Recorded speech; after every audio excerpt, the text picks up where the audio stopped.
तुम जो पे भी सीटी एंट्रेंस प्रिपेयर हो बहुत ही गुरुत्वपूर्ण वीडियो।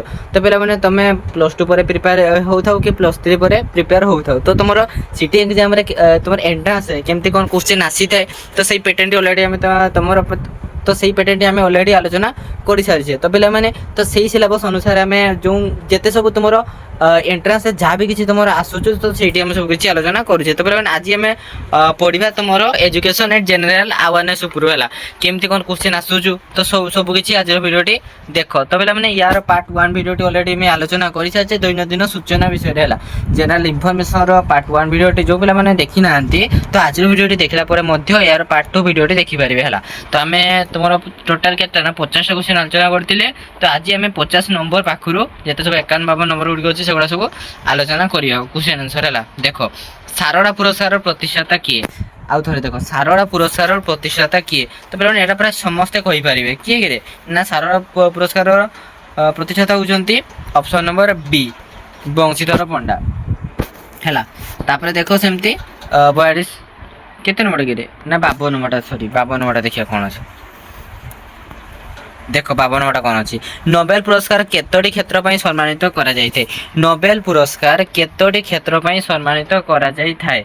तो 52 नंबर आंसर कोटा होबो ना ऑप्शन सी है 6 नोबेल पुरस्कार 6टी केतोटी कि नोबेल पुरस्कार 6टी क्षेत्र पर सम्मानित करा जाइथे 6टी क्षेत्र पर। तापर देख भारतर प्रथम नोबेल पुरस्कार विजेता किए भारतर प्रथम नोबेल पुरस्कार विजेता किए यार आंसर कौन option number A Rabindranath Thakur C होती प्रथम नोबेल पुरस्कार विजेता है। तापर देखिए कोणार्क सम्मान समस्त जानते कोणार्क सम्मान क्यों राज्य प्रदान करें कोणार्क राज्य सॉरी कोणार्क सम्मान क्यों राज्य प्रदान करें। तो यार आंसर कौन हम ना ऑप्शन बी ओडिशा जानी ओडिशा कोणार्क अच्छी तो सम्मान किए दौर ओडिशा।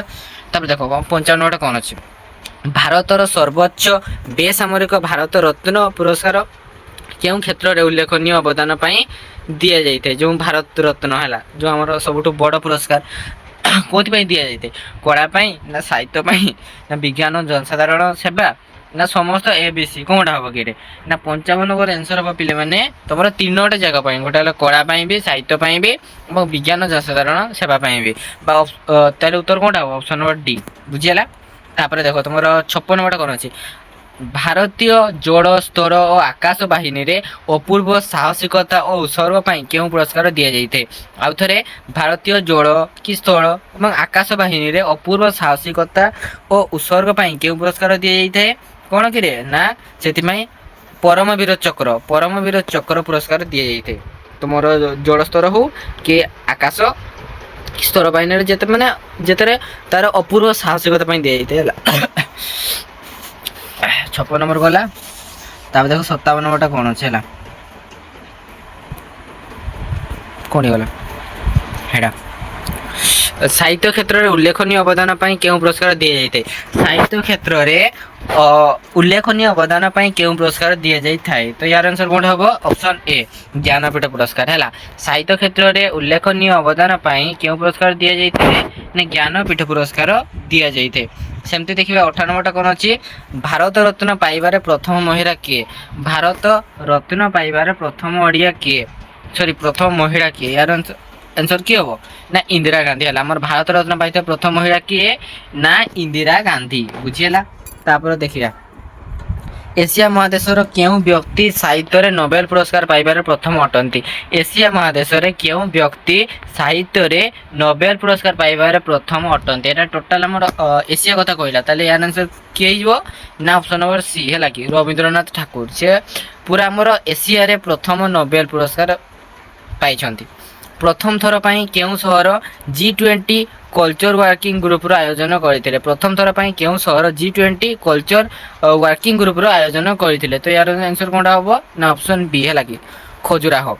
तो प्रथम थर खजुराहो सहर कौ सहर खजुराहो सहर G20 कल्चर वर्किंग ग्रुप आयोजन करता। देख 61 नंबर कौन अच्छे भारतर क्यों व्यक्ति प्रथमे माउंट एवरेस्ट आरोहण करते चढ़ी भारतर क्यों व्यक्ति प्रथमे माउंट एवरेस्ट आरोहण करते। तो यार आंसर कौटा हम ना ऑप्शन नंबर ए है कि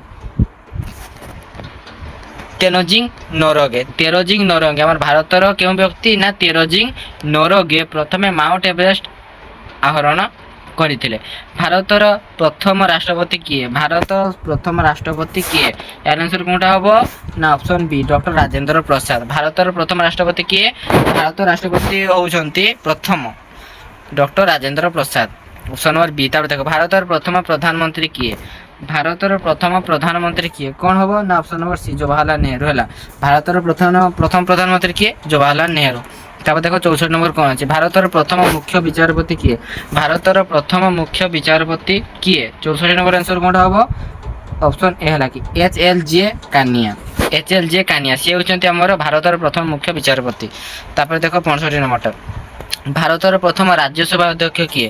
ভারতের প্রথম রাজ্যসভা অধ্যক্ষ কিয়ে? তো 65 নম্বর आंसर কোনটা হবো? অপশন ডি হলা কি ডক্টর সর্বপল্লী রাধাকৃষ্ণ। ভারতের প্রথম রাজ্যসভা অধ্যক্ষ কিয়ে? ডক্টর সর্বপল্লী রাধাকৃষ্ণ রাজ্যসভা অধ্যক্ষ।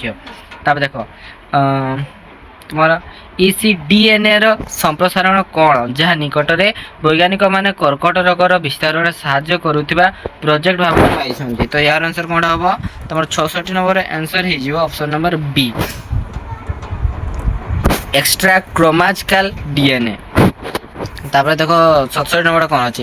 ভারতের প্রথম মহাকাশচারী কিয়ে? ভারতের প্রথম মহাকাশচারী কিয়ে? ইয়ার আনসার কোনটা হবো না ভারতের প্রথম মহাকাশচারী হউচন্তি রাকেশ শর্মা হলা। রাকেশ শর্মা অপশন নম্বর এ। তারপর দেখো ভারতের প্রথম টেস্ট ক্রিকেট খেলাড়ি কিয়ে? ভারতের প্রথম টেস্ট ক্রিকেট খেলাড়ি কিয়ে? তো পিলামানে যদি টেস্ট ক্রিকেট খেলাড়ি কথা আসিলা তবে কি হবো কি রে না KS রণজিৎ সিং।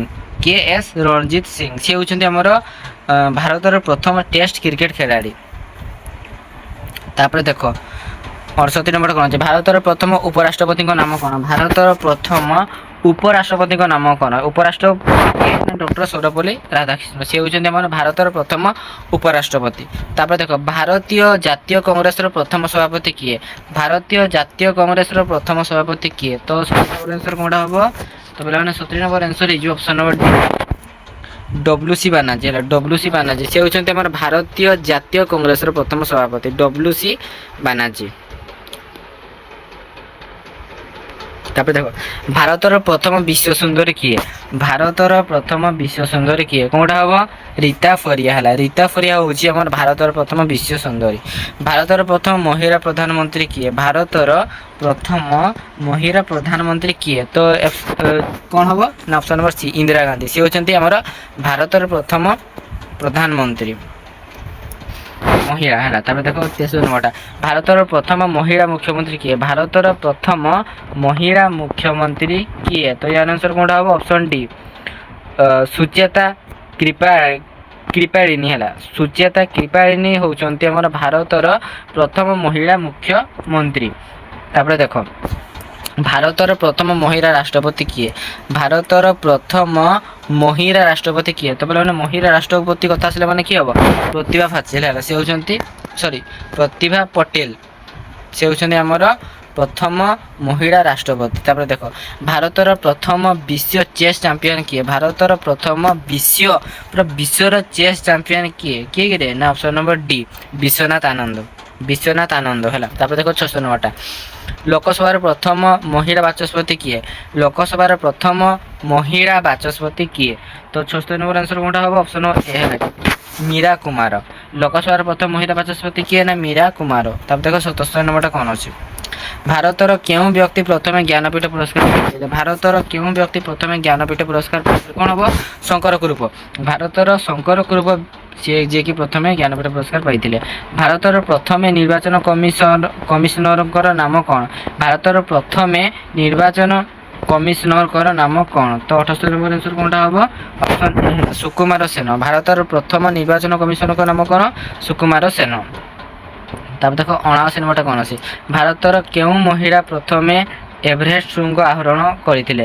ଭାରତର କେଉଁ ମହିଳା ପ୍ରଥମେ ଏଭରେଷ୍ଟ ଶୃଙ୍ଗ ଆରୋହଣ କରିଥିଲେ?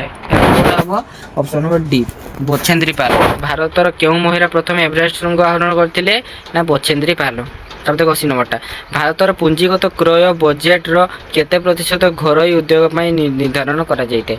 ଭାରତର ପୁଞ୍ଜିଗତ କ୍ରୟ ବଜେଟ୍ର କେତେ ପ୍ରତିଶତ ଘରୋଇ ଉଦ୍ୟୋଗ ପାଇଁ ନିର୍ଦ୍ଧାରଣ କରାଯାଇଥାଏ? ତ ୟାର ଆନ୍ସର କୋଉଟା ହେବ ନା ଅପସନ୍ ସି 75। ଓଡ଼ିଶାର ବୃହତ୍ତମ ମହାନଦୀ କେଉଁଠାରୁ ବାହାରିଛି?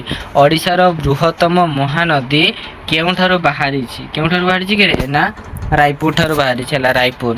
ତାପରେ ଦେଖ ବ୍ରହ୍ମଣୀ ନଦୀ କେଉଁଠାରୁ ବାହାରିଛି? ବ୍ରହ୍ମଣୀ ନଦୀ କେଉଁଠାରୁ ବାହାରିଛି? କେଉଁ ନା ରାଞ୍ଚିରୁ। ବ୍ରାହ୍ମଣୀ ନଦୀ କେଉଁଠାରୁ ବାହାରିଛି? ରାଞ୍ଚିରୁ। ତାପରେ ଦେଖ ବୈତରଣୀ ନଦୀ କେଉଁ ପାହାଡ଼ରୁ ବାହାରିଛି? ବୈତରଣୀ ନଦୀଟି କେଉଁ ପାହାଡ଼ରୁ ବାହାରିଛି? ୟାର ଆନ୍ସର କୋଉଟା ହେବ? ଅପସନ୍ ନମ୍ବର ବି ଦେଓମାଳି। ବୈତରଣୀ ନଦୀଟି ଦେଓମାଳିରୁ ବାହାରିଛି। ପ୍ରଥମ ଖାଉଟି ସୁରକ୍ଷା ଆନ୍ଦୋଳନ କେଉଁଠାରେ ଆରମ୍ଭ ହୋଇଥିଲା? ପ୍ରଥମ ଖାଉଟି ସୁରକ୍ଷା ଆନ୍ଦୋଳନ କେଉଁଠାରେ ଆରମ୍ଭ ହୋଇଥିଲା? ତ ପିଲାମାନେ ୟାର ଆନ୍ସର ହେଇଯିବ ଅପସନ୍ ନମ୍ବର ବି ଇଂଲଣ୍ଡ ହେଲା। ପ୍ରଥମ ଖାଉଟି ସୁରକ୍ଷା ଆନ୍ଦୋଳନ ଇଂଲଣ୍ଡ ଠାରେ ଆରମ୍ଭ ହୋଇଥିଲା। କୋଲାବ ନଦୀ କେଉଁ ଜିଲ୍ଲାରୁ ବାହାରିଛି? କୋଲାବ ନଦୀ ଆଉ ଥରେ କୋଲାବ ନଦୀ କେଉଁ ଜିଲ୍ଲାରୁ ବାହାରିଛି? ୟାର ଆନ୍ସର କୋଉଟା ହେବ ନା ଅପସନ୍ ନମ୍ବର ଏ ହେଲା କୋରାପୁଟ। କୋଲାବ ନଦୀ କେଉଁ ଜିଲ୍ଲାରୁ ବାହାରିଛି? ନା କୋଲାବ ନଦୀ କୋରାପୁଟରୁ ବାହାରିଛି, କୋରାପୁଟ ଜିଲ୍ଲାରୁ। ବୁଢ଼ାବଳଙ୍ଗ ନଦୀ କେଉଁ ପର୍ବତରୁ ବାହାରିଛି? ଆଉ ଥରେ ଦେଖିବା ବୁଢ଼ାବଳଙ୍ଗ ନଦୀଟି କେଉଁ ପର୍ବତରୁ ବାହାରିଛି? ୟାର ଆନ୍ସର କୋଉଟା ହେବ? ଅପସନ୍ ନମ୍ବର ସି ଶିମିଳିପାଳ ହେଲା। ବୁଢ଼ାବଳଙ୍ଗ ନଦୀ କେଉଁ ପର୍ବତରୁ ବାହାରିଛି? ନା ଶିମିଳିପାଳ ପର୍ବତରୁ ବାହାରିଛି। ସୁବର୍ଣ୍ଣରେଖା ନଦୀ କେଉଁ ରାଜ୍ୟରୁ ଓଡ଼ିଶାକୁ ଆସିଛି? ସୁବର୍ଣ୍ଣରେଖା ନଦୀ କେଉଁ ରାଜ୍ୟରୁ ଓଡ଼ିଶାକୁ ଆସିଛି? ତ ୟାର ଆନ୍ସର କୋଉଟା ହେବ ନା ଅପସନ୍ ନମ୍ବର ଏ ଝାଡ଼ଖଣ୍ଡ ହେଲା। ସୁବର୍ଣ୍ଣରେଖା ନଦୀ ଝାଡ଼ଖଣ୍ଡରୁ ଓଡ଼ିଶାକୁ ଆସିଛି। ଇନ୍ଦ୍ରାବତୀ ନଦୀ କେଉଁ ଜିଲ୍ଲାରୁ ପ୍ରବାହିତ ହୋଇଛି? ଇନ୍ଦ୍ରାବତୀ ନଦୀ କେଉଁ ଜିଲ୍ଲାରୁ ପ୍ରବାହିତ ହୋଇଛି? ୟାର ଆନ୍ସର କୋଉଟା ହେବ? ଅପସନ୍ ନମ୍ବର ବି କଳାହାଣ୍ଡି ହେଲା। ଇନ୍ଦ୍ରାବତୀ ନଦୀ କେଉଁ ଜିଲ୍ଲାରୁ ପ୍ରବାହିତ ହୋଇଛି? ନା କଳାହାଣ୍ଡିରୁ। ନାଗାବଳୀ ନଦୀ କେଉଁ ଜିଲ୍ଲାରୁ ପ୍ରବାହିତ ହୋଇଛି?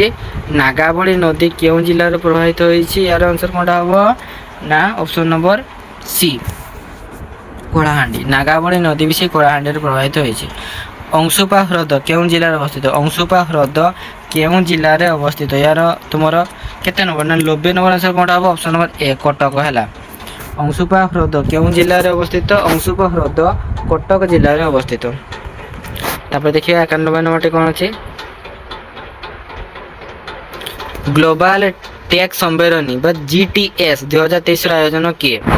ଗ୍ଲୋବାଲ ଟେକ୍ ସମ୍ମିଳନୀ GTS 2023ର ଆୟୋଜକ କିଏ? ତ ୟାର ଆୟୋଜକ କିଏ ନା ୟାର ଆନ୍ସର ହେଇଯିବ ଅପସନ୍ ନମ୍ବର ବି ବିଶାଖାପଟ୍ଟନମ। ଓଡ଼ିଶାର ବୃହତ୍ତମ ହ୍ରଦର ନାମ କ'ଣ? ଓଡ଼ିଶାର ବୃହତ ହ୍ରଦ ଏଟା ସମସ୍ତେ କହିଦେବେ। କେଉଁ ହ୍ରଦ କିରେ? ଚିଲିକା ହ୍ରଦ ହେଲା। ତାପରେ ଦେଖ ଓଡ଼ିଶାର ବୃହତ୍ତମ କାରଖାନାର ନାମ କ'ଣ? ଓଡ଼ିଶାର ବୃହତ୍ତମ କାରଖାନାର ନାମ କ'ଣ? ୟାର ଆନ୍ସର କୋଉଟା ହେବ ନା option A Rourkela steel plant. Rourkela steel plant ହେଉଛି ଆମର ଓଡ଼ିଶାର ବୃହତ୍ତମ କାରଖାନାର ନାମ। ଓଡ଼ିଶାର ବୃହତ୍ତମ ସେତୁର ନାମ କ'ଣ? ଓଡ଼ିଶାର ବୃହତ୍ତମ ସେତୁର ନାମ କ'ଣ? ତ ପିଲାମାନେ ଓଡ଼ିଶାର ବୃହତ୍ତମ ସେତୁର ନାମ ହେଉଛି କ'ଣ ନା କୁଆଖାଇ ନଦୀବନ୍ଧ ସେତୁ। କୁଆଖାଇ ନଦୀବନ୍ଧ ସେତୁ ଏହା ହେଉଛି ଆମର ଓଡ଼ିଶାର ବୃହତ୍ତମ ସେତୁ। ତାପରେ ଦେଖ ଓଡ଼ିଶାର ସର୍ବାଧିକ ବିତରକ ଖବରକାଗଜର ନାମ କ'ଣ? ଓଡ଼ିଶାର ସର୍ବାଧିକ ବିତରକ ଖବରକାଗଜର ନାମ କ'ଣ? ତ 95 ନମ୍ବର ଆନ୍ସର କୋଉଟା ହେବ? ଅପସନ୍ ବି ସମ୍ବାଦ। ଓଡ଼ିଶାର ସର୍ବାଧିକ ବିତରକ ଖବରକାଗଜର ନାମ କ'ଣ? ସମ୍ବାଦ। ତାପରେ ଦେଖ ଭାରତୀୟ ସେନା କେଉଁ ରାଜ୍ୟ? ଭାରତୀୟ ସେନା କେଉଁ ରାଜ୍ୟ ବା କେନ୍ଦ୍ରଶାସିତ ଅଞ୍ଚଳରେ ଏକ ମହିଳା କ୍ରିକେଟ ଟୁର୍ଣ୍ଣାମେଣ୍ଟ ଆୟୋଜନ କରିଥିଲେ? ଭାରତୀୟ ସେନା କେଉଁ ରାଜ୍ୟ କେନ୍ଦ୍ରଶାସିତ ଅଞ୍ଚଳରେ ଏକ ମହିଳା କ୍ରିକେଟ ଟୁର୍ଣ୍ଣାମେଣ୍ଟ ଆୟୋଜନ କରିଥିଲେ? ତ 96 ନମ୍ବର ଆନ୍ସର କୋଉଟା ହେବ? ଅପସନ୍ ନମ୍ବର ବି ଜାମ୍ମୁ କାଶ୍ମୀର। ତାପରେ ଦେଖ ଓଡ଼ିଶାର ବଡ଼ ମଠର ନାମ କ'ଣ? ଓଡ଼ିଶାର ବଡ଼ ମଠର ନାମ କ'ଣ? ତ ପିଲାମାନେ ଓଡ଼ିଶାର ବଡ଼ ମଠ କଥା ଆସିଲା ମାନେ କ'ଣ ହେବ ଆନ୍ସର ନା ଅପସନ୍ ନମ୍ବର ବି ହେଲା ଏମାର ମଠ ପୁରୀ। ଓଡ଼ିଶାର ବଡ଼ ମଠର ନାମ କ'ଣ? ଏମାର ମଠ ପୁରୀ। ତାହେଲେ ଦେଖ 98 ନମ୍ବରଟା କ'ଣ ଅଛି? ହରଭିଙ୍ଗର 2023 କେଉଁ ଅନୁଷ୍ଠାନ ଦ୍ୱାରା ବିଶ୍ୱବ୍ୟାପୀ ହ୍ୟାକଥନ୍ ସଂଗଠିତ ହୋଇଛି? ତ 98 ନମ୍ବର ଆନ୍ସର କୋଉଟା ହେବ ନା ତୁମର ଅପସନ୍ ନମ୍ବର ବି RBI। ଓଡ଼ିଶା ବଡ଼ ପର୍ବତର ନାମ କ'ଣ? ଓଡ଼ିଶାର ବଡ଼ ପର୍ବତର ନାମ କ'ଣ? ତ ପିଲାମାନେ ଓଡ଼ିଶାର ବଡ଼ ପର୍ବତ କେଉଁ ପର୍ବତ କିରେ ନା ଦେଓମାଳି ହେଲା। ଓଡ଼ିଶାର ବଡ଼ ପର୍ବତ କେଉଁ ପର୍ବ? ଦେଓମାଳି। ତାପରେ ଦେଖ ଓଡ଼ିଶାର ସବୁଠାରୁ ବଡ଼ বড় দাଣ୍ଡ নাম কোন ওড়িশার ସବୁଠାରୁ বড় দাଣ୍ଡ এটা প্রায় ସମସ୍ତେ একা ସାଙ୍ଗରେ କମେଣ୍ଟରେ ଜଣାଅ ହେଲା ଓଡିଶାର ସବୁଠାରୁ ବଡ ଦାଣ୍ଡର ନାମ କଣ ହବ କି ରେ ନା ଜଗନ୍ନାଥ ବଡ ଦାଣ୍ଡ ହେଲା ଜଗନ୍ନାଥ ବଡ ଦାଣ୍ଡକୁ ଓଡିଶାର ସବୁଠୁ ବଡ ଦାଣ୍ଡ ବୋଲି କୁହାଯାଇଛି। ସବୁଠାରୁ ବଡ ଜଳପ୍ରପାତର ନାମ କଣ ସବୁଠାରୁ ବଡ ଜଳପ୍ରପାତର ନାମ କଣ ନା ଡୁଡୁମା ହେଲା କି ଆମର ସବୁଠାରୁ ବଡ ଜଳପ୍ରପାତ। ଲକ୍ଷ୍ମୀ ଭଣ୍ଡାର ହେଉଛି ଏକ ଯୋଜନା ଯାହା କେଉଁ ରାଜ୍ୟ ବା କେନ୍ଦ୍ରଶାସିତ ଅଞ୍ଚଳ ଦ୍ୱାରା କାର୍ଯ୍ୟକାରୀ ହୋଇଛି ଲକ୍ଷ୍ମୀ ଭଣ୍ଡାର ତ ପିଲାମାନେ ତୁମର 102ର ଆନ୍ସର କୋଉଟା ହବ ନା ଅପସନ ନମ୍ବର ବି ପଶ୍ଚିମବଙ୍ଗ। ଲକ୍ଷ୍ମୀ ଭଣ୍ଡାର ହେଉଛି ଏକ ଯୋଜନା ଯାହା ପଶ୍ଚିମବଙ୍ଗ ରାଜ୍ୟ ବା କେନ୍ଦ୍ରଶାସିତ ଅଞ୍ଚଳ ଦ୍ୱାରା କାର୍ଯ୍ୟକାରୀ ହୋଇଛି। 103 ନମ୍ବର ଦେଖ ଓଡ଼ିଶାର ବଡ଼ ଠାକୁରଙ୍କ ନାମ କଣ ଓଡ଼ିଶାର ବଡ଼ ଠାକୁର କିଏ ଶ୍ରୀ ଜଗନ୍ନାଥ। ତାପରେ ଦେଖ 104 ନମ୍ବରଟା ଓଡ଼ିଶାର ବଡ଼ ଇଲେକ୍ଟ୍ରିକ୍ ପାୱାର ନାମ କଣ ଓଡ଼ିଶାର ବଡ଼ ଇଲେକ୍ଟ୍ରିକ୍ ପାୱାର ନାମ କଣ ତ 104 ନମ୍ବର ଆନ୍ସର କୋଉଟା ହବ option number A Balimela station. ଓଡ଼ିଶାର ବଡ଼ ଇଲେକ୍ଟ୍ରୋନିକ୍ ପାୱାର ନାମ କଣ ବାଲିମେରା ଷ୍ଟେସନ। ତାପରେ ଦେଖ ହେଲା ଭାରତରେ ନିର୍ମିତ ପ୍ରଥମ କ୍ରୁଜ୍ ଜାହାଜର ନାମ କଣ ଭାରତରେ ନିର୍ମିତ ପ୍ରଥମ କ୍ରୁଜ୍ ଜାହାଜର ନାମ କଣ ତ 105 ନମ୍ବର ଆନ୍ସର କୋଉଟା ହବ ନା ଅପସନ ଏ ଗଙ୍ଗା ଭିଲାସ ହେଲା ଭାରତରେ ନିର୍ମିତ ପ୍ରଥମ କ୍ରୁଜ୍ ଜାହାଜର ନାମ କଣ ଗଙ୍ଗା ଭିଲାସ। ତାପରେ ଦେଖ ଓଡ଼ିଶାର ସବୁଠାରୁ ବଡ଼ ଗଛର ନାମ କଣ ଓଡ଼ିଶାର ସବୁଠୁ ବଡ଼ ଗଛ ତ ମାନେ ବଡ଼ ଗଛ କଥା ଆସିଲେ ମାନେ କଣ ହବ ନା ବର ଗଛ ହେଉଛି ଆମର ସବୁଠାରୁ ବଡ଼ ଗଛ। ଓଡ଼ିଶାର ବଡ଼ ପଞ୍ଚାୟତର ନାମ କଣ ଓଡ଼ିଶାର ବଡ଼ ପଞ୍ଚାୟତର ନାମ କଣ ତ ଏଇ ପିଲାମାନେ ୟାର ଆନ୍ସର କୋଉଟା ହବ ନା ଅପସନ ଏ ହେଲା ବୋରିଗୁମ୍ପା। ଓଡ଼ିଶାର ବଡ଼ ପଞ୍ଚାୟତର ନାମ କଣ ଓଡ଼ିଶାର ବଡ଼ ଗ୍ରାମ କଥା ଆସିଲା ମାନେ ଭୁବନ ଯଦି ପଞ୍ଚାୟତ କଥା ଆସିଲା ତାହେଲେ କଣ ବୋରିଗୁମ୍ପା ହେଲା। ବୟନ ମନ୍ତ୍ରଣାଳୟର ଟେକ୍ନୋଟେକ୍ 2023 କଲେକ୍ଟର ଆୟୋଜନ କେଉଁ ସହର ଆୟୋଜନ କରୁଛି ତ 108 ନମ୍ବର ଆନ୍ସର କୋଉଟା ହବ ନା ଅପସନ ବି ମୁମ୍ବାଇ ହେଲା କି ବୟନ ମନ୍ତ୍ରଣାଳୟରେ ମୁମ୍ବାଇ ଟେକ୍ନୋଟେକ୍ 2023 ଇଭେଣ୍ଟର ଆୟୋଜନ ମୁମ୍ବାଇ ସହର ଆୟୋଜନ କରୁଛି। ଓଡ଼ିଶାର ବଡ଼ ରଥର ନାମ କଣ ଓଡ଼ିଶାର ଯେଉଁ 3ଟା ରଥ ଅଛି ତ ସବୁଠୁ ବଡ଼ ରଥର ନାମ କଣ ଆନ୍ସର କୋଉଟା ହବ ନା ଅପସନ ଏ ହେଲା ନନ୍ଦିଘୋଷ ସବୁଠାରୁ ବଡ଼ ରଥର ନାମ ହେଉଛି ନନ୍ଦିଘୋଷ। ଆୟତନ ଦୃଷ୍ଟିରୁ ଓଡ଼ିଶାର ବଡ଼ ଜିଲ୍ଲା କଣ ପ୍ରାୟ ସମସ୍ତେ କହିପାରିବେ କଣ ମୟୂରଭଞ୍ଜ ଜିଲ୍ଲା ହେଉଛି ଆୟତନର ସବୁଠାରୁ ବଡ଼। ତା ଦେଖ ଭେଜିପୁଟ ହ୍ରଦ କେଉଁ ଜିଲ୍ଲାରେ ଅବସ୍ଥିତ କେଉଁ ଜିଲ୍ଲା କି ରେ ନା ଅପସନ ନମ୍ବର ବି ହେଲା କି ଗଞ୍ଜାମ। 112 ନମ୍ବର ଦେଖ କଣ ଅଛି ଚିଲିକା ହ୍ରଦ କେଉଁ ଜିଲ୍ଲାରେ ଅବସ୍ଥିତ ଚିଲିକା ହ୍ରଦ କେଉଁ ଜିଲ୍ଲାରେ ଅବସ୍ଥିତ କେଉଁ ଜିଲ୍ଲା କି ରେ ନା ଗଞ୍ଜାମ ଜିଲ୍ଲାରେ ହେଲା ଚିଲିକା ହ୍ରଦ ଗଞ୍ଜାମ ଜିଲ୍ଲାରେ ଅବସ୍ଥିତ। ଡମ୍ବରା ହ୍ରଦ କେଉଁ ଜିଲ୍ଲାରେ ଅବସ୍ଥିତ ଡମ୍ବରା ପ୍ରାୟତଃ ବହୁତ ପିଲାମାନେ ଜାଣିନଥିବେ ଯେ ଡମ୍ବରା ହ୍ରଦ କେଉଁ ଜିଲ୍ଲାରେ ଅବସ୍ଥିତ ନା ଡମ୍ବରା ହ୍ରଦ ହେଉଛି ଆମର ଖୋର୍ଦ୍ଧାରେ ଅବସ୍ଥିତ। କାଞ୍ଚିଆ ହ୍ରଦ କେଉଁ ଜିଲ୍ଲାରେ ଅବସ୍ଥିତ କାଞ୍ଚିଆ ହ୍ରଦ ପିଲାମାନେ କେଉଁ ହ୍ରଦ କି ରେ ନା ସେଇଟା ବି କଟକରେ ଅଛି କଟକରେ ସେଇଟା ହେଉଛି ଡମ୍ବରା ହ୍ରଦ ଖୋର୍ଦ୍ଧା ଏଟା କଟକ। ସର ହ୍ରଦ କେଉଁ ଜିଲ୍ଲାରେ ଅବସ୍ଥିତ ସର ହ୍ରଦ ତ ପିଲାମାନେ ସର ହ୍ରଦ କେଉଁ ଜିଲ୍ଲାରେ ଅବସ୍ଥିତ ନା ଅପସନ ନମ୍ବର ସି ପୁରୀ ଜିଲ୍ଲା। ସର ହ୍ରଦ କେଉଁ ଜିଲ୍ଲାରେ ଅବସ୍ଥିତ ପୁରୀ ଜିଲ୍ଲାରେ ଅବସ୍ଥିତ। ଓଡ଼ିଶାର ବୃହତ୍ତମ ପୁସ୍ତକର ନାମ କଣ ଓଡ଼ିଶାର ବୃହତ୍ତମ ପୁସ୍ତକର ନାମ କଣ ତ ପିଲାମାନେ 116 ନମ୍ବର ଆନ୍ସର କୋଉଟା ହବ ନା ଅପସନ ନମ୍ବର ବି ପୂର୍ଣ୍ଣଚନ୍ଦ୍ର ଭାଷାକୋଷ। ଓଡ଼ିଶାର ବୃହତ୍ତମ ପୁସ୍ତକର ନାମ କଣ ପୂର୍ଣ୍ଣଚନ୍ଦ୍ର ଭାଷାକୋଷ ସବୁଠାରୁ ବଡ଼ ପୁସ୍ତକ। କେଉଁ ସହର ଆନ୍ତର୍ଜାତୀୟ ଇଞ୍ଜିନିୟରିଂ ଆଣ୍ଡ ଟେକ୍ନୋଲୋଜି ମେଳା 2023 ଆୟୋଜକ ହେଲା 17 ନମ୍ବର ଆନ୍ସର କୋଉଟା ହବ ଅପସନ ଏ ନୂଆଦିଲ୍ଲୀ। ଓଡ଼ିଶାର ବୃହତ୍ତମ ଗ୍ରାମର ନାମ କଣ ଟିକେ ଆଗରୁ କହିଥିଲି ବୃହତ୍ତମ ଗ୍ରାମ କଥା ଆସିଲା ମାନେ କଣ ହବ ଭୁବନ ମୋହନ ହେଲା। ତାପରେ ଦେଖ ଓଡ଼ିଶାର ବୃହତ୍ତମ ଜିଲ୍ଲାର ନାମ କଣ ଓଡ଼ିଶାର ଯଦି ବୃହତ୍ତମ ଜିଲ୍ଲା କଥା ଆସିଲା ତ ପିଲାମାନେ ଯଦି ସବୁଠାରୁ ବଡ଼ ଜିଲ୍ଲା ତାହେଲେ କଟକକୁ ବୁଝେଇବ ଆଉ ଯଦି ଆୟତନ କଥା ଆସିଲା ତେବେ ମୟୂରଭଞ୍ଜକୁ ବୁଝେଇବ ହେଲା। ତ ଦେଖନ୍ତୁ ଏଠି ସେମିତି କିଛି କହିନାହିଁ ଯେ ତ ବୃହତ୍ତମ ଜିଲ୍ଲା ଏଠି ବି ମୟୂରଭଞ୍ଜକୁ ବୁଝେଇବ ହେଲା କଟକ ବୁଝେଇବନି। ଯଦି ସବୁଠାରୁ ବଡ଼ ଜିଲ୍ଲା ମାନେ ଯଦି ଟାଉନ କଥା ଆସିଲା ତେବେ ଆନ୍ସର ହେବ କଟକ ଯଦି ଆସିଲା ଆୟତନ ସବୁଠାରୁ ବଡ଼ ତେବେ କ'ଣ ହେବ ମୟୂରଭଞ୍ଜ ହେଲା। ତ ୟାର ଉତ୍ତରଟା ପିଲାମାନେ କଟକ ହେବ ନାହିଁ ମୟୂରଭଞ୍ଜ ହିଁ ହେବ ହେଲା। ତାପରେ ଦେଖ 120 ନମ୍ବରଟା କ'ଣ ଅଛି ଓଡ଼ିଶାର ବୃହତ୍ତମ ସବ୍ ଡିଭିଜନର ନାମ କ'ଣ ଓଡ଼ିଶାର ବୃହତ୍ତମ ସବ୍ ଡିଭିଜନର ନାମ କ'ଣ ୟାର ଆନ୍ସର କ'ଣଟା ହେବ ନା ଅପସନ୍ ଏ ମାଲକାନଗିରି। ଓଡ଼ିଶାର ବଡ଼ ସବ୍ ଡିଭିଜନ ନାମ କ'ଣ ନା ମାଲକାନଗିରି। ତାପରେ ଦେଖ 121 ନମ୍ବରଟା ଓଡ଼ିଶାର ବୃହତ୍ତମ ପୁଷ୍କରିଣୀର ନାମ କ'ଣ? ଓଡ଼ିଶାର ବୃହତ୍ତମ ପୁଷ୍କରିଣୀର ନାମ କ'ଣ? ତ 121 ନମ୍ବର ଆନ୍ସର କ'ଣଟା ହେବ? ଅପସନ୍ ନମ୍ବର ଏ ବିନ୍ଦୁସାଗର ହେଲା। ବିନ୍ଦୁସାଗର ହେଉଛି ଆମର ଓଡ଼ିଶାର ବୃହତ୍ତମ ପୁଷ୍କରିଣୀ। ଓଡ଼ିଶାର ବଡ଼ ମେଡ଼ିକାଲ କଲେଜର ନାମ କ'ଣ? Medical college. ତ ପିଲାମାନେ ମେଡ଼ିକାଲର ନାମ କ'ଣ? ଓଡ଼ିଶାର ବଡ଼ ମେଡ଼ିକାଲର ନାମ କ'ଣ? ୟାର ଆନ୍ସର କ'ଣଟା ହେବ? Option number D Hitech Medical College Bhubaneswar. ଓଡ଼ିଶାର ବଡ଼ ମେଡ଼ିକାଲ କଲେଜର ନାମ କ'ଣ? ହାଇଟେକ୍ ମେଡ଼ିକାଲ କଲେଜ ଭୁବନେଶ୍ୱର ହେଲା। ଇଏ ହେଉଛି ସବୁଠୁ ବଡ଼। ତାପରେ ପିଲାମାନେ ଦେଖ 123 ନମ୍ବରଟା କ'ଣ ଅଛି? ଓଡ଼ିଶାର ଦୀର୍ଘତମ ବସ୍ ପଥ କିଏ? ଓଡ଼ିଶାର ଦୀର୍ଘତମ ବସ୍ ପଥ କିଏ? ତ 123 ନମ୍ବର ଆନ୍ସର କ'ଣଟା ହେବ? ଅପସନ୍ ଏ କଟକରୁ ଜୟପୁର ହେଲା। ଓଡ଼ିଶାର ଦୀର୍ଘତମ ବସ୍ ପଥ କିଏ ନା କଟକରୁ ଜୟପୁର। ଓଡ଼ିଶାର ଜନବହୁଳ ସହରର ନାମ କ'ଣ? ଓଡ଼ିଶାର ଜନବହୁଳ ସହରର ନାମ କ'ଣ? କ'ଣ ହେବ ନା ଭୁବନେଶ୍ୱର, ଯେଉଁଟାକି ରାଜଧାନୀ। ଓଡ଼ିଶାର ଉଚ୍ଚତମ ମନ୍ଦିରର ନାମ କ'ଣ? ତ ପିଲାମାନେ ମନେ ରଖିବ, ଯଦି ଓଡ଼ିଶାର ସବୁଠାରୁ ଉଚ୍ଚତମ ମନ୍ଦିର କଥା ଆସିଲେ ତେବେ କ'ଣ ହେବ ନା ଲିଙ୍ଗରାଜ ମନ୍ଦିର ହେଲା। ସବୁଠାରୁ ଉଚ୍ଚତମ ମନ୍ଦିର ନାମ କ'ଣ ନା ଲିଙ୍ଗରାଜ ମନ୍ଦିର। ତାପରେ ଦେଖ ଜଳ ଜୀବନ ଅଭ୍ୟାସ କେଉଁ ରାଜ୍ୟ କେନ୍ଦ୍ରଶାସିତ ଅଞ୍ଚଳରେ ନିକଟରେ ଉଚ୍ଛାଦିତ ହୋଇଥିଲା? ତ ୟାର ଆନ୍ସର କ'ଣଟା ହେବ ନା ଅପସନ୍ ନମ୍ବର ବି ରାଜସ୍ଥାନ। ଓଡ଼ିଶାର ସର୍ବାଧିକ ବର୍ଷାପାତ ଅଞ୍ଚଳର ନାମ କ'ଣ? ଓଡ଼ିଶାର ସର୍ବାଧିକ ବର୍ଷାପାତ ଅଞ୍ଚଳର ନାମ କ'ଣ? ତ ୟାର ଆନ୍ସର କ'ଣଟା ହେବ? ଅପସନ୍ ଡି ଭଦ୍ରକ ହେଲା।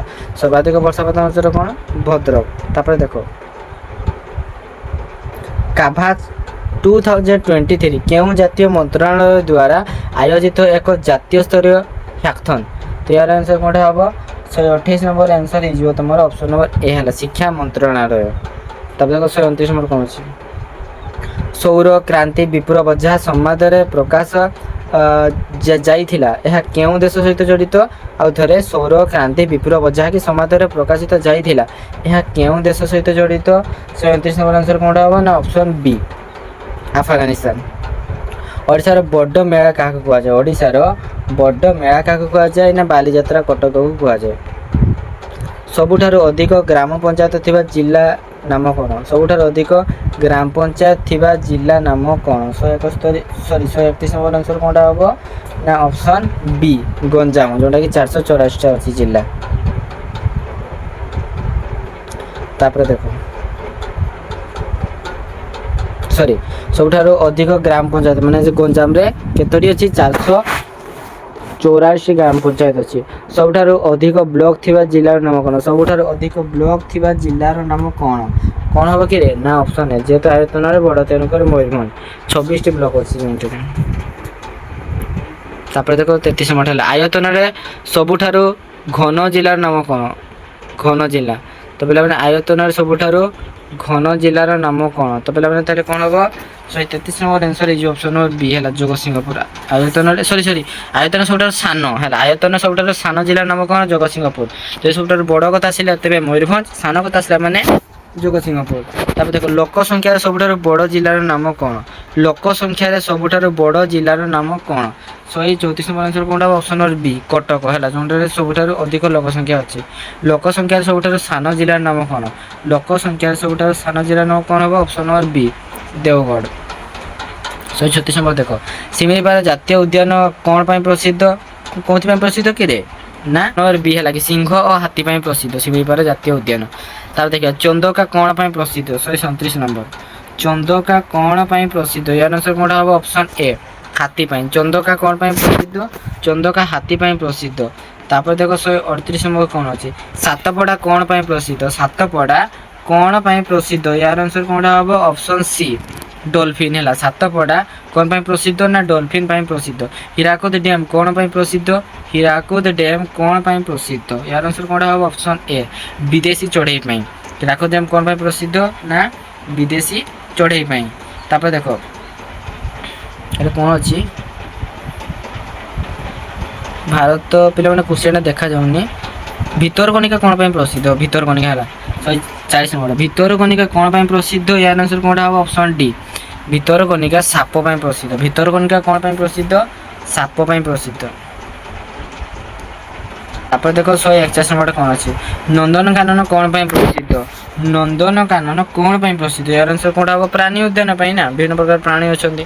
ପୁରୀ ଜିଲ୍ଲାର ବାଲୁଖଣ୍ଡ କ'ଣ ପାଇଁ ପ୍ରସିଦ୍ଧ? ପୁରୀ ଜିଲ୍ଲାର ବାଲୁଖଣ୍ଡ କ'ଣ ପାଇଁ ପ୍ରସିଦ୍ଧ? ଏହାର ଆନ୍ସର କ'ଣ ହେବ? ଅପସନ୍ ବି କୃଷ୍ଣସାର ମୃଗ ପାଇଁ ପୁରୀର ବାଲୁଖଣ୍ଡ ପ୍ରସିଦ୍ଧ। ଅନୁଗୁଳ ଜିଲ୍ଲାର ଟିକରପଡ଼ା କ'ଣ ପାଇଁ ପ୍ରସିଦ୍ଧ? ଅନୁଗୁଳ ଜିଲ୍ଲାର ଟିକରପଡ଼ା କ'ଣ ପାଇଁ ପ୍ରସିଦ୍ଧ? ଏହାର ଆନ୍ସର କ'ଣ ହେଇଯିବ? ଅପସନ୍ ନମ୍ବର ଡି କୁମ୍ଭୀର ଓ ହାତୀ ପାଇଁ। ଅନୁଗୁଳ ଜିଲ୍ଲାର ଟିକରପଡ଼ା କ'ଣ ପାଇଁ ପ୍ରସିଦ୍ଧ? କୁମ୍ଭୀର ହାତୀ ପାଇଁ। ନୟାଗଡ଼ ଜିଲ୍ଲାର ମଳିଭଦ୍ରା କ'ଣ ପାଇଁ ପ୍ରସିଦ୍ଧ? ନୟାଗଡ଼ ଜିଲ୍ଲାର ମଳିଭଦ୍ରା କ'ଣ ପାଇଁ ପ୍ରସିଦ୍ଧ? ଆନ୍ସର କ'ଣ ହେଇଯିବ? ନା ଅପସନ୍ ନମ୍ବର ସି ବିଷଧର ସାପ ପାଇଁ ହେଲା। ନୟାଗଡ଼ ଜିଲ୍ଲାର ମଳିଭଦ୍ରା କ'ଣ ପାଇଁ ପ୍ରସିଦ୍ଧ?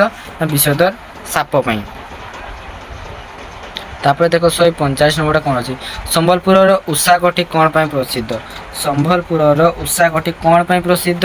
ନା ହାତୀ ଓ ବାଘ ପାଇଁ ପ୍ରସିଦ୍ଧ। ସମ୍ବଲପୁରର ଉଷାକଠି ହାତୀ ଓ ବାଘ ପାଇଁ ପ୍ରସିଦ୍ଧ। ଭାରତୀୟ ସମ୍ବିଧାନର ଧାରା 93 ଯାହାକି ସମ୍ବାଦପତ୍ରରେ ଦେଖାଯାଇଥିଲା ତାହା କେଉଁ ପଦବୀ ନିଯୁକ୍ତି ସହିତ ଜଡ଼ିତ? 146 ନମ୍ବର ଆନ୍ସର କ'ଣଟା ହେବ? ନା ଅପସନ୍ ନମ୍ବର କ'ଣ କିରେ? ନା ସି ଲୋକସଭାର ଡେପୁଟି ବାଚସ୍ପତି। ତାପରେ ଦେଖ 147 ନମ୍ବରଟା କ'ଣ ଅଛି? ଢେଙ୍କାନାଳର ସପ୍ତଶଯ୍ୟା କ'ଣ ପାଇଁ ପ୍ରସିଦ୍ଧ? ଢେଙ୍କାନାଳର ସପ୍ତଶଯ୍ୟା କ'ଣ ପାଇଁ ପ୍ରସିଦ୍ଧ? ଏହାର ଆନ୍ସର କ'ଣଟା ହେଇଯିବ? ନା ଅପସନ୍ ନମ୍ବର ଏ ମହାନଦୀ ଓ କାଠଯୋଡ଼ି। ତାପରେ ଦେଖ କଟକ ସହର କେଉଁ ନଦୀ କୂଳରେ ଅବସ୍ଥିତ? କଟକ ସହର କେଉଁ ନଦୀ କୂଳରେ ଅବସ୍ଥିତ? ତ ପିଲାମାନେ 148 ନମ୍ବର ଆନ୍ସର କ'ଣ ହେବ କି? ନା ଅପସନ୍ ନମ୍ବର ଏ ହେଲା କି ମହାନଦୀ ଓ କାଠଯୋଡ଼ି ନଦୀ। ତାପରେ ଦେଖିବା ଭୁବନେଶ୍ୱର କେଉଁ ନଦୀ କୂଳରେ ଅବସ୍ଥିତ? ଭୁବନେଶ୍ୱର କେଉଁ ନଦୀ କୂଳରେ ଅବସ୍ଥିତ? କ'ଣ ହେବ କି? ନା କୁଆଖାଇ ଓ ଦୟା ନଦୀ କୂଳରେ ଅବସ୍ଥିତ ଭୁବନେଶ୍ୱର ହେଲା। ତାପରେ ସେମିତି ଦେଖିବା 150 ନମ୍ବରଟା ତାରଚେର କେଉଁ ନଦୀ କୂଳରେ ଅବସ୍ଥିତ? ତାରଚେର। ତ ପିଲାମାନେ ତାରଚେର କେଉଁ ନଦୀ କୂଳରେ ଅବସ୍ଥିତ? ୟାର ଆନ୍ସର କ'ଣ ହେଇଯିବ? ନା ତୁମର 150 ନମ୍ବର ଆନ୍ସର ହେଇଯିବ ଏ ବୈତରଣୀ ହେଲା। ତାରଚେର କେଉଁ ନଦୀ କୂଳରେ ଅବସ୍ଥିତ? ନା ବୈତରଣୀ ସରି ତାରଚେର କେଉଁ ନଦୀ କୂଳରେ ଅବସ୍ଥିତ? ନା ଅପସନ୍ ଏ ବ୍ରାହ୍ମଣୀ ହେଲା। ତାରଚେର କେଉଁ ନଦୀ କୂଳରେ ଅବସ୍ଥିତ? ନା ତାରଚେର ବ୍ରାହ୍ମଣୀ ନଦୀ କୂଳରେ ଅବସ୍ଥିତ। ତ ପିଲାମାନେ ଆଜିର ଭିଡ଼ିଓଟି ଏଇଠି ରଖୁଛି, ଆଉ ଅଧିକ ବଡ଼ କରିବାନି। ଅଲରେଡ଼ି ତୁମର କେତେ ନା 25 ମିନିଟ୍ ପାର ହେଲାଣି, ତ ଆଉ ଅଧିକ ବଡ଼ କରିବାନି, ନହେଲେ ପିଲାମାନେ ବୋରିଂ ହେଇଯିବେ। ତ ଆମେ ନେକ୍ସଟ ପାର୍ଟ ଦ୍ୱାରା ମାନେ ନେକ୍ସଟ ପାର୍ଟ ଯେତେବେଳେ କରିବା ସେତେବେଳେ ଟୋଟାଲ୍ ତୁମର ଯେତିକି ସବୁ ସର୍ଭିସନ୍ ଏକ୍ଜାମ୍ ସବୁଗୁଡ଼ିକ ସାରିଦେବା ହେଲା। ତ ଭିଡ଼ିଓଟିକୁ ସମ୍ପୂର୍ଣ୍ଣ ଭାବରେ ଦେଖିଥିବାରୁ ଧନ୍ୟବାଦ। ଜୟ ଜଗନ୍ନାଥ।